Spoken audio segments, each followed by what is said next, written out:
Good afternoon, everyone. Type in the chat if you can hear me okay. Welcome to my first inaugural Friday debrief. I want to make sure everybody is able to see me and can hear me. I'm able to see some chat in here. Can somebody type in the chat, please?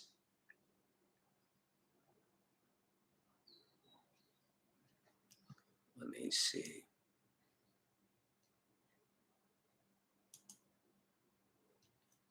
All right. Okay. Fernando, thank you very much. All right. Can everybody see me okay? You can see the screens in the background. So this is my first one. We're going to do it a little bit different. I'm going to do these every Friday and Wednesday. And today, eventually, I'm going to next Wednesday, I'll start bringing in some charts and so forth. But today, I just kind of want to review the week, kind of get you set up for the consistency. So welcome, and again, hopefully, as people start coming in and can see me on Twitter, and I'll get a bigger audience. So let's talk about the week. Let's see, we got, who do we have in here? Fernando, is it Marius? Yep. Okay, so let's start off. Ricky, how you doing? All right, cool. We're getting a bunch of people coming in here. Great. So let's talk about how we did this week and how did it's been a very challenging market environment with the S&P basically in a range. So let's start there. And what I would suggest you guys do is I'll give you some levels, and rather than me, because I'm not going to be able to show you my charts today. But what you want to do is pull up your charts while I'm talking and then kind of draw out some of the levels that I'm looking at. And so for next week, you can kind of get a sense of what we're doing. Okay. All right. So pull up your charts and let's start with the S&P. And essentially, the way we're looking at the S&P here at TTS at Transparent Trading Solutions is we're looking at a big range, which I think is I'm not sure what's time frame some of you guys are trading on, but overall it's been a bit of a challenge simply because a lot of the trend followers are kind of getting clipped as the market sold off after the CPI and the PPI yesterday, the last couple of days. What happened is a lot of people were trying to short the market, and then the market basically ran right up in there. So what you probably want to do is on your charts, look at a daily chart or maybe even an 8-hour chart, and draw your lines between 3,700 and 3,950 on the S&P futures. Okay. So if you think about that, that has been essentially the range now going on 2 weeks, right? And so what you want to do is you want to take the extremes, as long as obviously they hold up, you got to take the extremes down to that, 3,700, and you see how it actually held. It's been holding there in that general area for the last, 2 weeks now. So essentially, we're going into the third week where the S&P really has not been able to break out of these ranges. Does that make sense, everybody? Type in the chat so you guys can hear what I'm saying and it makes sense to everybody. And that you're able to see that on your charts. Okay, Ricky. Yep. Anybody else?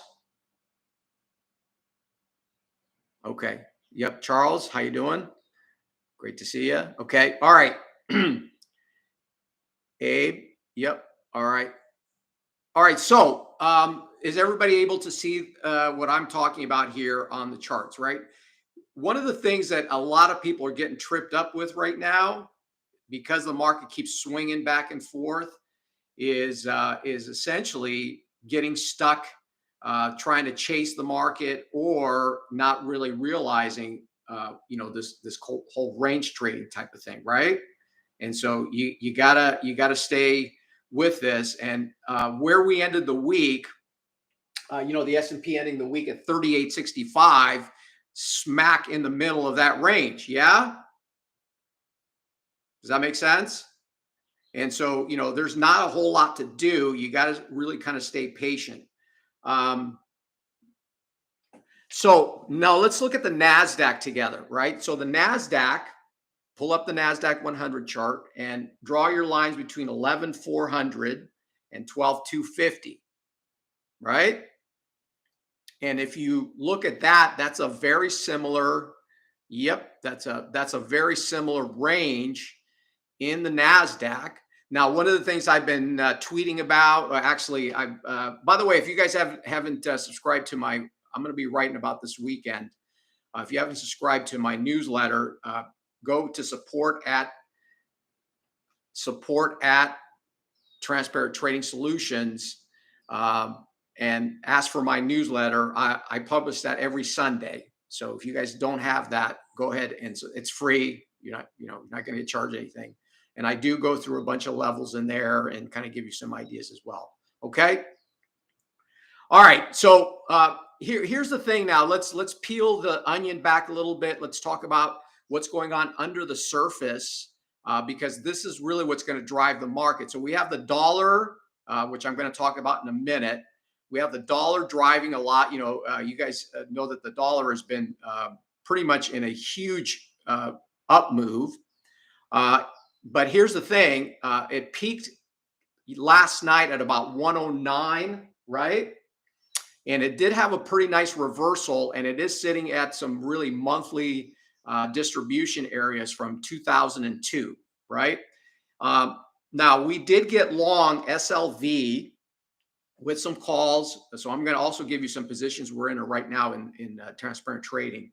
We got long SLV 1696 with some options. Okay, so that position is working pretty good right now. We're also long volatility in the TLT, and the bonds are also in a range with 119 being a very key area in the 10-year note futures market, right? And so if that breaks out, then we probably head back up to about 121, and then we could be putting in a low in the bond market prices and peak in yields. Okay, and the dollar, if it can break 10, I think the key level on the dollar is to break 107. That's the DXY. That would have some major ramifications for all your currency trades. As you know, the currencies have been kind of chopping around. The euro's been at, again, 25-year lows, the yen also 25-year lows, and so forth. And so that is going to present some really good opportunities in those currencies, looking specifically at the Aussie, Mexican peso. Actually, Mexican peso had a really nice move off the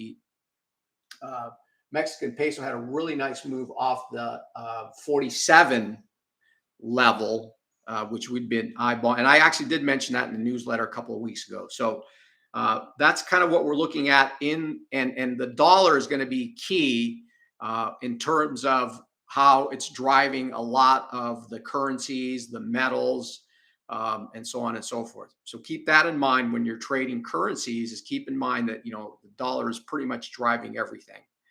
You guys have any questions so far? I want to actually make this. Obviously, if you guys have any questions or something that you'd like for me to go over, please type it in the chat as well. Okay. Any questions so far? Is this help? Is this making sense? And are you seeing this? What I'm seeing on the charts so far?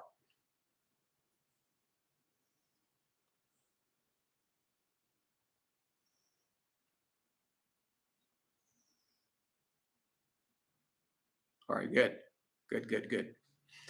Okay, so we've covered the key markets, which is the S&P, the Nasdaq.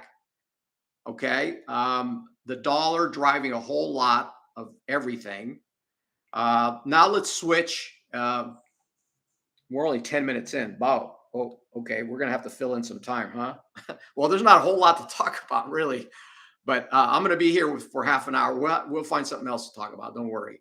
And if you guys have anything you want me to go over, also please type it in. Don't be shy. As you know, we'll spend some time with that. I want to make this obviously productive for everybody. Oil. Let's get into the energy markets. Again, very important due to inflation. We'll get into grains in a second. Oil, came down. We at TTS, we've been focused on the $90 mark, and I want you to draw some levels on the big weekly chart of oil. Oil, again, if you come out and take a 30,000-foot view, which is, as you guys know me from back when I was in the other place, we always focus on the large time frames to get a big framework to buy low and sell high, right? So let me do this so get you guys to do some critical thinking. If you look at a weekly chart, can somebody tell me what the range in oil is? So I'm gonna challenge you now, get you to do some critical thinking. What's the, on a weekly chart, what's the major range? Because essentially oil is in a major big old range, right? What is the range in oil right now if you look at a weekly chart? Somebody type it in the chat for me. Let's see. I'm gonna make you guys do some work too.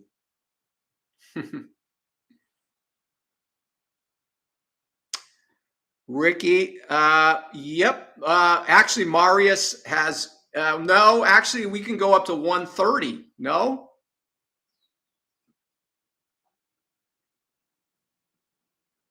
Yeah, remember that was the peak. Yep, that was the peak. The September contract, right? But we got to look at the continuous charts, right? Right, Fernando?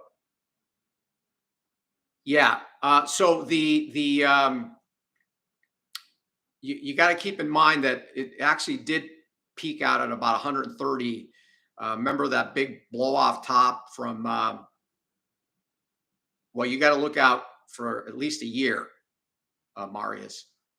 Yep. At least a year. Yeah, you probably need to go out.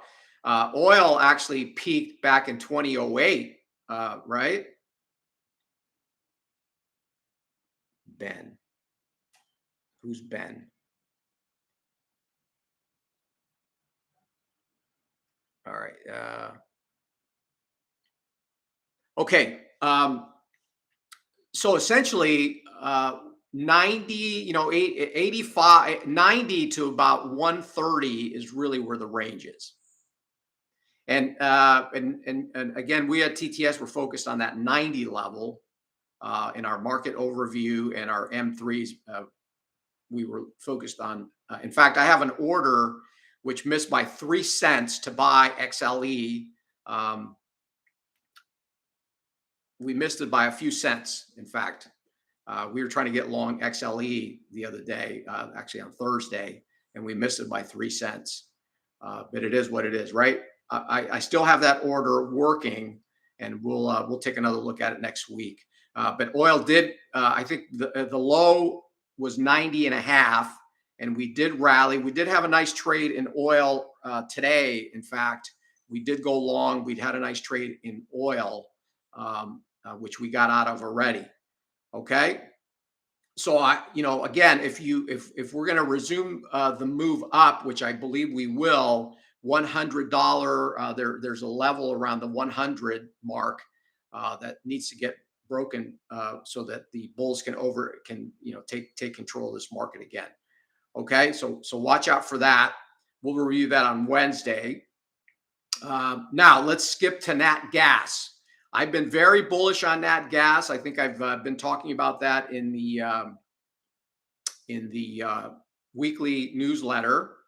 And the reason, we had that big drop from 9.5 millionth BTU all the way down to 5.5. And part of that was because of a plant, there was actually been a couple plant explosions in Texas and Oklahoma.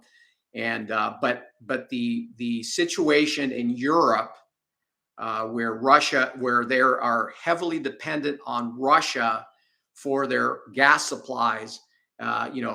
He's actually going to weaponize that. And so if that, with winter coming up and the situation in Europe, and some of these plants coming back online, our export, LNG export will be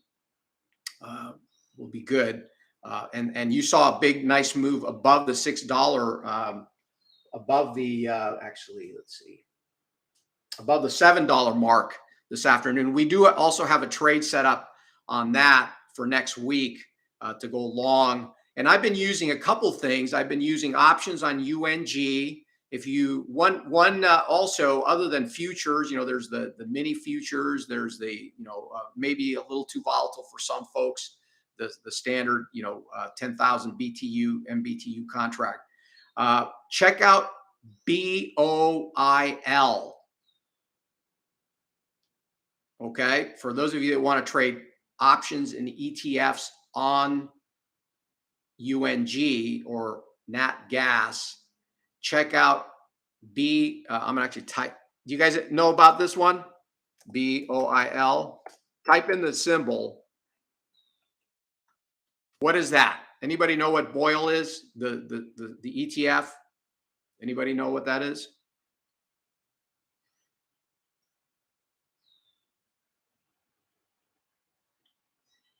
It's actually the ultra nat gas. Yep, it's actually ultra. Yep, that thing has gone from 48 to 65 when nat gas moved from 5.5 to 7. Yep.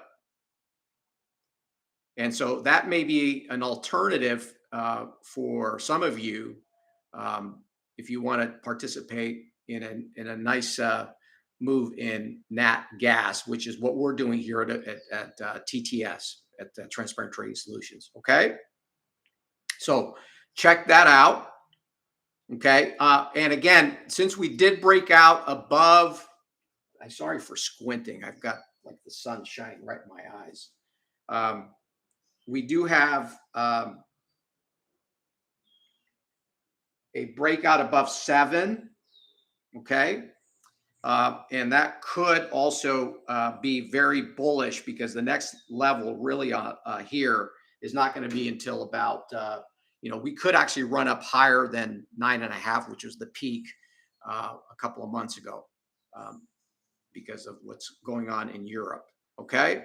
So that's something for you guys to keep in mind. Be careful with BOIL, because if you look at the chart on that thing, man, is it volatile. It's actually probably as volatile, if not, than the actual nat gas futures contract. I don't know if you guys are able to see that.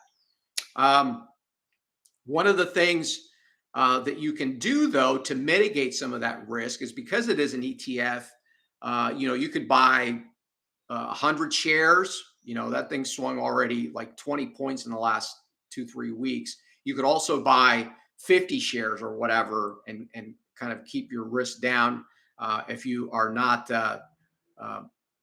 comfortable trading the nat gas futures contract. Does that make sense, everybody? Okay. I've been asked quite a bit lately. I already told you we did buy silver via SLV. How about gold? So gold has been basically has been driven by a dollar. So let's go back to the dollar for a second.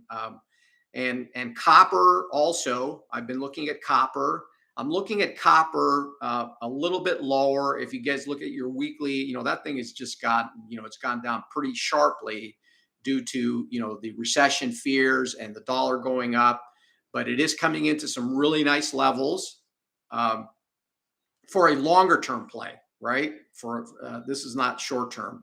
It's obviously still probably has a little bit more weakness.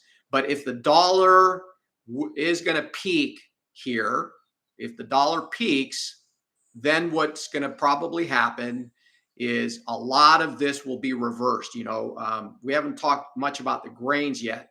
And that's our next topic here. How much time do I have? Yeah, we've got, yeah. So, okay, we're going to do fine on time. Let's see, 1695 has been support. Rick, I'm looking for, there really isn't, there's a bunch of wicks down there, as you know, but here's the thing, Rick, and this is what I tell all my members, all my subscribers at Transparent Trade Solution. How many of you have been trying to buy gold only to get, pushed through, right? And part of it is because of the dollar, right?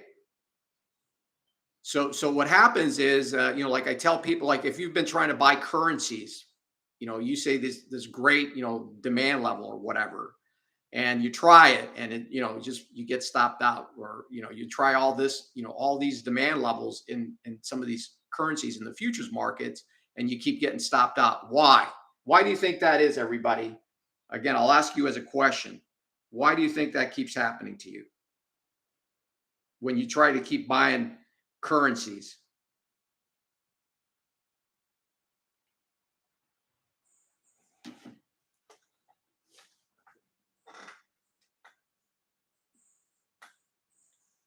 Bueller? Well tested. Anybody have an answer for me? Nope. That is, Abe has the right answer. Ryan, nope. Yeah, it has nothing to do with it. Well, it could have something to do with it, but the bottom line is this. Yep, dollar is strong. You have to understand that, right, Ryan? You have to understand the correlation between remember, it's an exchange rate. So if you have a very strong dollar, that has something to do with it too. However, there will be a point where, here's the thing. We are getting pretty stretched in the dollar, correct? So you have to also be careful, because when this thing does reverse, when the dollar finally does reverse and goes down, then what's going to happen is you're saying, all these currencies are in a downtrend, and then you do the, you short too far down on the curve, and then you're going to get whacked too. You see what I mean? So I think we're at that inflection point right now where it's a little bit tricky. You may want to wait for a confirmation of a reversal and then start going long currencies, i.e. short the dollar, i.e. long gold, silver, does that make sense, Ryan? By the way, are you seeing, are you guys, do all of you, I have 20 people in here. Do all of you have your charts up? Because I want to make sure you guys are kind of looking at your charts while I'm talking so that you can confirm what I'm saying. Is that correct? So again, don't just take my word for it. I want you to actually look at your charts while I'm talking so that you can see what I'm talking about, right? Okay. All right, Ryan. Do you see what I'm saying though? Look at the Aussie dollar around. Look at the Aussie dollar around 66 on a monthly. Tell me what you see there.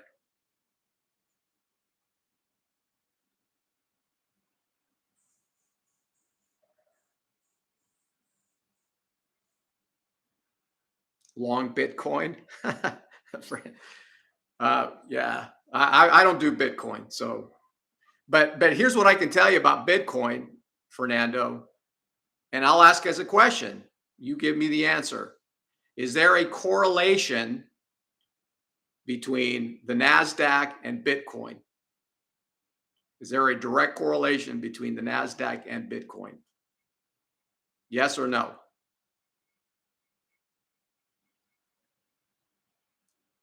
Absolutely. Yep. So I tweeted, I don't know, a couple of months ago. I tweeted, if you are bearish the stock market, i.e. the Nasdaq, you can't be bullish Bitcoin. I don't know if you guys remember that tweet, right? Yeah, keep that in mind, Fernando. Now, when, could that correlation decouple? Could we break that correlation? Of course. But at the moment, you're pretty much tethered to the Nasdaq. Even, you notice how it went from 18K to, like, I don't know, we're close to like 21K or something.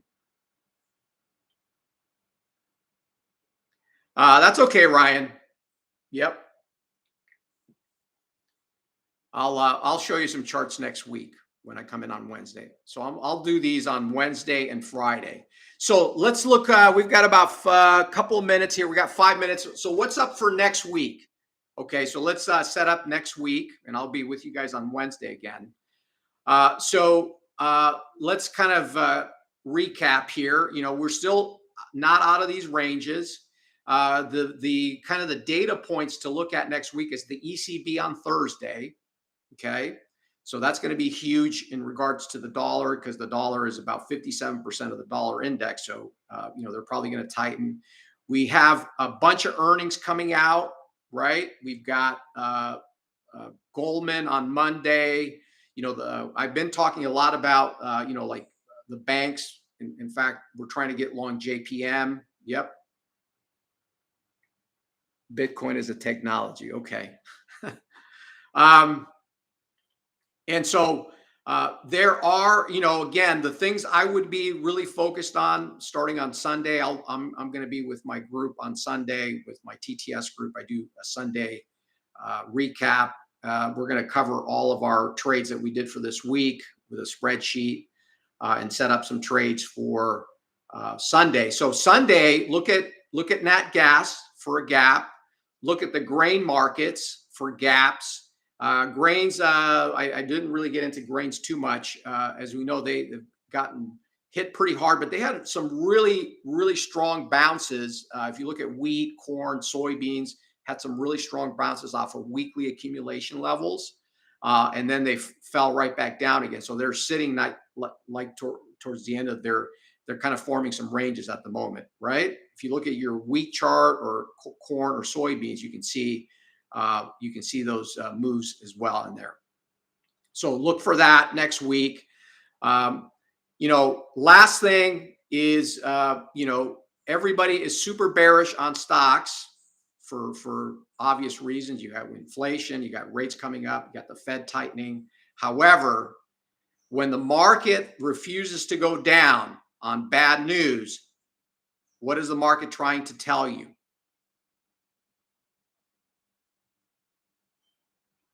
Question.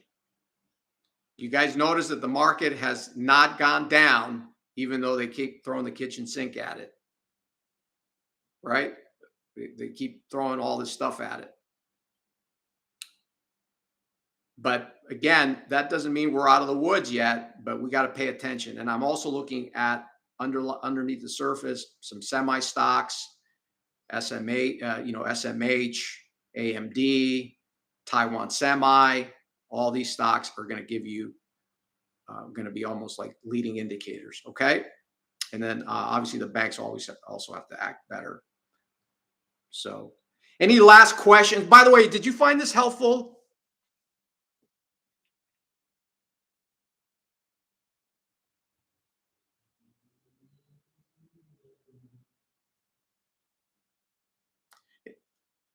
I'm going to get out of here, but I want to know if you guys found this helpful at all. And if you have any suggestions, type it in the commentary. Also, if you're not a subscriber to the channel, go ahead and subscribe to the channel and let people know what I'm doing here so we can get a bigger audience. Okay. With that, any last questions before I get out of here? Oh, I got about less than a minute to go. Any last? Okay. If not, everybody have a great weekend. And I will be on here again on Wednesday, same time. Okay. So mark that on your calendar. Okay. All right. I'll see you guys on Wednesday. Have a great weekend. And subscribe to the newsletter if you're not already subscribed. I'm going to be writing tomorrow about a lot of the stuff we've been talking about here. And I'll see you guys on Wednesday. Okay. Take care, everybody. Have a great weekend.